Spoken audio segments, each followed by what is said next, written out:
Bueno, estamos en el capítulo 1, que vamos a hablar del tabú del suicidio y mitos y verdades en torno a él. Y estamos con Marcelo Rossi, psicoanalista y psiquiatra, que nos va a contar un poco, bueno, vamos a hablar un poco sobre el suicidio. Yo soy Marcelo Rossi, médico psiquiatra, psicoanalista, trabajo en salud pública, en este momento en la Dirección Provincial de Salud Mental de la Provincia de Buenos Aires, en la Dirección de Prevención como asesor técnico. ¿Por qué crees que el suicidio es tabú? Mira, buenas tardes, encantado de que me hayan invitado a participar de este espacio, primero que nada. Los motivos por los cuales el suicidio es un tema frecuentemente tabú es relacionado con varias cuestiones que lo atraviesan. Te voy a mencionar algunas de ellas. En principio, es un fenómeno extremadamente doloroso y como tal genera duelos de difícil elaboración. Por ejemplo, en mi caso, en donde me dedico a la prevención del suicidio en las adolescencias y las juventudes, es particularmente visible esto, porque para una familia, un miembro joven de la familia, y estamos hablando de que antes el promedio era de 15 años en las edades inferiores y ahora eso se redujo a 14, 13, 12. Hemos visto casos de 9 años. Significa para la familia algo muy difícil de tramitar y representar. El impacto emocional que ellos tienen y la dificultad de tener elementos para representarse por qué una persona tan joven puede tomar una decisión de esa naturaleza lo convierte en un tema difícil de tratar y eso secundariamente en un tema tabú. No sé si toda la gente que escucha esto sabe lo que es un tema tabú. Un tema tabú es un tema del cual se evita hablar. Es más, se hace esfuerzo para no hablar. Es decir, es un tema que se esquiva, es un tema que se esconde. Y la particularidad del tema tabú, esto es algo que el psicoanálisis ha aportado mucho para su significación, es que por más que se esconda y por más que no se hable, tiene efecto sobre las vidas de aquellos que viven en torno a un tabú. Es decir, vamos a decirlo así, concretamente, la muerte de un familiar por suicidio no se menciona, pero no deja de estar presente cada vez que se habla de la muerte o cada vez que se habla de ese familiar. Bien, y en relación a esto que estabas comentando, ¿qué prejuicios crees que giran en torno al suicidio? Los prejuicios han sido por consenso identificados e inclusive cada vez que ustedes toman, como han hecho ahora, varios documentos que tratan el tema para ver cómo lo desarrollan, se encuentran con que hay una enumeración de mitos. Los mitos más comunes son, por ejemplo, que aquel que avisa que está atravesado por deseos de morir no va a suicidarse. O sea, como que el que avisa que va a quitarse la vida no lo hace. Es un mito, de hecho, la gran parte, por lo menos una buena parte de los que se quitan la vida lo han anunciado y lo han dicho en forma de pedido de ayuda, lo interpretamos en general eso con el diario del lunes, como se suele decir, después de que aconteció. Otro mito podría llegar a ser... Perdón, te interrumpo. Sí. Vos acabas de decir que uno de los mitos es que quien lo dice no lo hará. Hay otro mito que dice que la persona que se quiere suicidar no lo dice. Exactamente, o sea, son dos mitos que es lo mismo enunciado de manera inversa. Ajá. Como que la enunciación es un llamado de atención y no guarda detrás la intencionalidad real. Y la verdad es que los dos mitos se caen por el mismo motivo, y es que la mayor parte, o por lo menos las 2/3 partes de las personas que se suicidaron, esto vuelvo a decir, lo sabemos con el diario del lunes, lo habían anunciado a alguno de sus cercanos. Esto puede ser pares, esto pueden ser un médico, un familiar o los que sean. Ajá. Bueno, y después también, siguiendo con los mitos. Sí, yo estaba tratando de recordar más, pero bueno, ahora no los tengo todos en la cabeza. Nosotras entonces, tenemos los mitos que leímos en ataquen. el libro de Hablemos del Suicidio. Perfecto. Bueno, también estábamos viendo que el tema de preguntar a esa persona incita a que lo haga. Exactamente, ahí está. Si tratar el tema, y esto tiene mucho que ver con la disciplina de la que ustedes son trabajadoras, Claro. la comunicación. El mito de que tratar el tema induce la idea o promueve la multiplicación de los suicidios. Bueno, la verdad es que no. Hablar del tema es un factor protector. Las personas elaboran sus ideas, sus tendencias, sus impulsos a partir de que se las puede tramitar en la palabra. La dimensión simbólica, que es la palabra, es la manera en que tenemos las personas de tramitar nuestros conflictos y angustias. Esto está de base. Así que hablar del suicidio es algo que protege a las personas y que les permite evacuar muchas de sus tensiones y sus angustias previniéndola. Es decir, al contrario de lo que el mito dice, hablar de él es una acción preventiva. Ajá. Bien. Después hay otro mito también que dice que el suicida está decidido a morir. ¿Cómo lo desmitificarías vos? Bueno, hay más de una manera, pero en general, mira, te lo podría ejemplificar. Suponete, como médico, habiendo trabajado en guardias en donde atendí personas que habían tenido conductas autolesivas, es que hay un arrepentimiento prácticamente inmediato. Muchas veces ese cambio rotundo responde a la angustia que han generado en el entorno, por ejemplo. Al ver el sufrimiento reflejado en las personas de su afecto, esto genera un cambio, pero no es lo único. También, por ejemplo, el hecho de haber llegado hasta ese límite y verse en la necesidad de poner en palabras lo que acaba de traducir en acto, sea porque se lo pide el médico que lo atiende, las personas que están alrededor, no sé, quien sea que esté en la escena, lo expone a la palabra, digamos, lo hace poner en palabras. Es poner esto que quisiste hacer, ¿a qué responde? Y cuando lo tiene que poner en palabras, y esto se conecta con lo que habíamos dicho antes, que es el tramitar a través de la dimensión simbólica, a través del discurso y la palabra, se encuentra con que ella misma se interpela. La misma persona dice, no, yo quiero vivir, lo que no quiero es esto que me hace sentir tan mal. Y digo esto porque pueden ser tan variadas las razones por las cuales las personas sufren que no se pueden estandarizar. ¿Podemos poner dentro de ello las violencias? Sí, las violencias forman gran parte de los antecedentes por los cuales alguien... ¿Podemos poner a los conflictos? Sí, los conflictos intrafamiliares que no son fáciles de resolución. Los abusos, sí, los abusos sexuales sobre todo, también pueden ser violentos o de otros de índole. Como por ejemplo, no sé, los hostigamientos en las adolescencias que hoy llamamos bullying, pero bueno, en nuestro idioma la palabra correcta sería el hostigamiento permanente.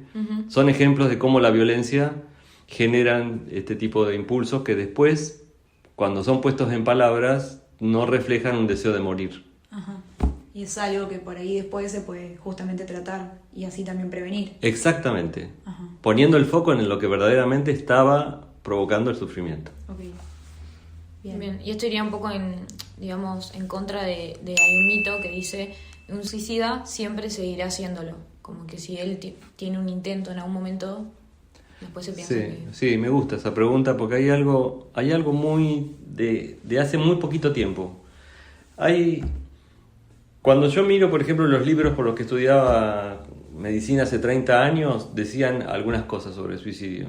Cuando miro los documentos de hace 10 años, decían otras. Y cuando vemos los de los últimos 2 o 3 años, vemos nuevos cambios que son muy significativos y son sobre los que está bueno que nos detengamos. Entonces, por ejemplo, hoy se trata de que el suicidio sea visto como un hecho de violencia, no como un hecho psicopatológico. No es una persona que está desequilibrada mentalmente la que intenta suicidarse, es una persona que está encarnando violencias. Violencias de diferente índole. Por ejemplo, en nuestras épocas la violencia más abundante es la violencia simbólica y discursiva. Y eso impacta en el más vulnerable. Y los jóvenes son parte de la fracción más vulnerable de la población. Así que es esperable que en tiempos en donde hay tanta violencia simbólica y discursiva, el joven sufra impacto. Esto, por ejemplo, se conecta con lo que me preguntabas de la siguiente manera. Antes se hablaban de factores de riesgo. Era como que se hacían verdaderas escalas donde se anotaban los factores de riesgo y protectores que hacían que una persona tenga más o menos índice de suicidabilidad. Bueno, eso demostró que no tenía un correlato, que no era posible. Y dentro de esos factores está el que vos mencionabas. Por eso di toda esta vuelta para venir hasta acá. Sí. El haber sufrido un intento de suicidio, en esa escala de factores de riesgo, se convertía en el principal riesgo de volver a repetirlo. O sea que tenía un peso estigmático, era un rótulo, era un verdadero estigma para la persona el haber sufrido un intento de suicidio, porque eso lo convertía en un suicida para siempre. Claro, ¿no? Claro. Bueno, eso hoy cambió, y yo les decía, en los últimos años, la perspectiva preventista que se basaba en esa escala de riesgos es reemplazada por una que se llama perspectiva de vulnerabilidad, y lo que tiene en cuenta es el contexto. Es decir, por ejemplo, hoy vivimos, como ya lo dije, un momento de altos niveles de violencia discursiva y simbólica. Bueno, hoy vivimos un momento de alta vulnerabilidad para las conductas suicidas. Y eso para todas las poblaciones, y hay poblaciones que además tienen otras cuestiones de vulnerabilidad, como son, por ejemplo, necesidades insatisfechas, inaccesibilidad a espacios sociales o comunitarios de inclusión, etcétera, etcétera. Claro.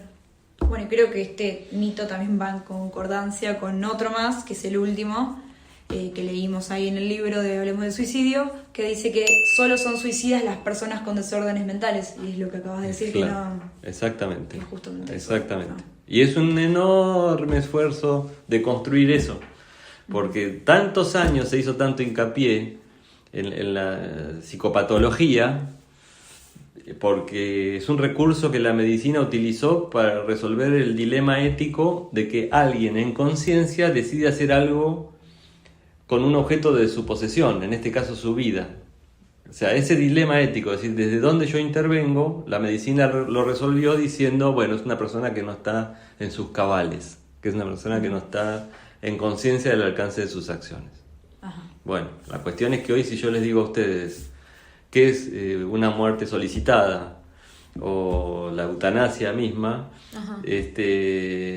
o un suicidio legalizado, porque hay países donde solicitudes así fueron tramitadas por la justicia, verán que no es caprichoso el hecho de pensar que la vida es propiedad del sujeto de derecho.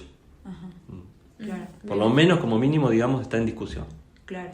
Igual eso también, digamos, esta como muerte asistida, tiene como, no sé, tiene más...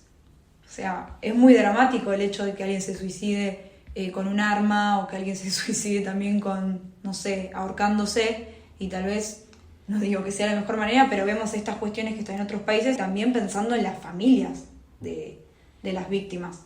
Y bueno, no sé qué pensás vos sobre eso. Sí, de hecho, digamos, en los dispositivos complejos de salud existen los comités de bioética.